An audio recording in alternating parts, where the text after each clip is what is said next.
Hi అండి. చూసారా బట్టలు ఎన్ని ఉన్నాయో? ప్రతి ఒక్కరి ఇంట్లో ఉండేదే కదా అనుకుంటారా?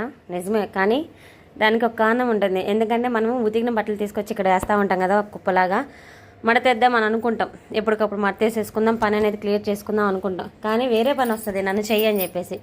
ఒక పక్క పిల్లలు వచ్చి నాకు అది పెట్టు ఇది పెట్టు అంటారు. ఇంకో పక్క వచ్చేసరికి చెప్పాను కదా వేరే పని వస్తుంది.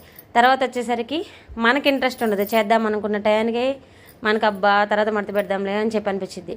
కానీ ఏదో ఒక రోజు అనేది ఖచ్చితంగా మడత పెట్టాలిగా. ఆ మడత పెట్టే టయానికి ఎన్నో తీయ తెలుసా? ఇలా కుప్పలాగా పేర్కొండి అనమాట, కుర్చీ నిండుగా. ఇవే కాదు, ఇదిగో ఇంకా కొన్ని మడతేసి అక్కడ పెట్టేశాను. అయితే ఇంక ఇలా దీనికి ముహూర్తం కుదిరిందనమాట మడతేయడానికి. ఇన్ని బట్టలే నాకు, ఎందుకంటే అడ్డంగా ఉంటాయి కదా.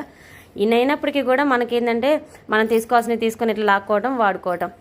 తర్వాత వచ్చేసరికి ఇంకా ఇవాళ ఇట్లా కాదులే చెప్పి చాలా బట్టలు ఉన్నాయని చెప్పేసి ఇంక ఇలా టీవీలో అన్నమే పాటలు పెట్టేసేసుకొని ఇంక ఇలా బట్టలు మడతేసుకుంటా ఉన్నాను అనమాట.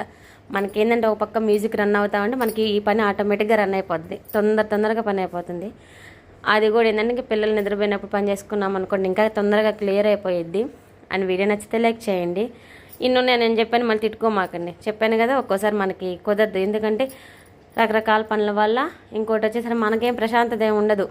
ఇవి ఉతికిన తర్వాత వీటికి వచ్చి మళ్ళీ వేయాలా, తర్వాత మళ్ళీ అందులో దొంకాలా, కసులు జిమ్మాలా, ఇల్లు తుడవాలా, బయట ముగ్గేసుకోవాలా, అన్ని రకరకాల పనుల మీద ఉంటానే ఉంటాం. మన ఆడవాళ్ళకి ఏంటంటే తీరిక అనేది ఉంటుంది. తీరుకున్నప్పుడు మనం ఏం కొంచెంసేపు రిలాక్స్డ్గా పడుకొని ఫోన్ చూసుకుందాం అనిపించేది. ఇంక ఈ బట్టలు మడతేయాలనిపించదు కదా. ఖచ్చితంగా ఎవరికైనా కూడా చేసి ఉంటాం కాబట్టి నడువుల నొప్పులు పుట్టో, ఏదో సంథింగ్ కాళ్ళ నొప్పులు పుట్టో, అబ్బా కొంచెం సేపు పడుకుందాంలే, ఫోన్ చూసుకుందాంలే అనిపించింది. అందువల్ల ఇలా పేర్కొంటే అనమాట. నాకు తెలిసి చాలా మందిలలో ఇది జరుగుతూనే ఉండిద్ది. ఇదేం కొత్త విషయం కాదు. కాకపోతే ఇది వీడియో తీయాలనిపించి వీడియో తీసాను. వీడియో నచ్చితే లైక్ చేయండి. బాయ్.